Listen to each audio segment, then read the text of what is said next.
Eccoci qua mister, un 3-1 non meritato ma direi anche di più perché abbiamo sbagliato anche due gol.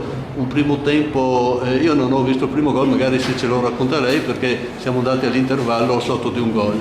Sì, l'approccio alla partita non è stato dei migliori e di conseguenza quando la testa rimane fuori dal campo vai a rischio di perdere con squadre che sulla carta sono deboli, però ogni partita fa storia a sé. Questi qui ci hanno cercato di metterci in difficoltà, il primo tempo hanno fatto la loro parte, hanno giocato bene e noi di conseguenza abbiamo preso gol e dopo però il secondo tempo siamo riusciti a reagire e abbiamo tenuto bene il campo e per fortuna che abbiamo portato a casa il risultato di 3-1, però alla fine della fiera penso che sia un risultato meritato. Sì, io ho visto un secondo tempo con la squadra che ha fatto molto pressing, andava su tutti i palloni, ha cercato e ha trovato per 3 volte il gol, 2 come dicevo prima li abbiamo mancati per un po' di imprecisione o di fretta,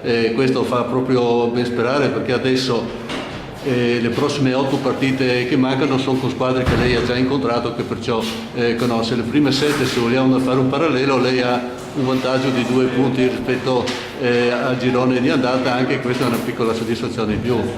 Ma io non cerco rivincite con nessuno, io cerco di guardare il presente, cerco di far lavorare la squadra nel miglior modo possibile in modo che sia pronta per ogni domenica a fare un risultato positivo. Siamo sulla strada giusta, lavoriamo bene, abbiamo trovato degli automatismi di squadra che mi fa ben sperare per il proseguo del campionato con la speranza di risalire qualche posiziono in classifica in modo di toglierci qualche soddisfazione. Sì, allora io direi di chiudere qua, domenica al Mecchia cerchiamo di continuare su questa strada che mi sembra sia quella giusta. Sì, me lo auguro, domenica incontriamo San Gaetano che è una squadra che lotta nei bassi fondi della classifica, sono squadre difficili sempre da affrontare, però l'unica cosa che mi riguarda è solo la mia squadra, quella di far bene e di migliorare su questo senz'altro. Bene, grazie mister. Arrivederci.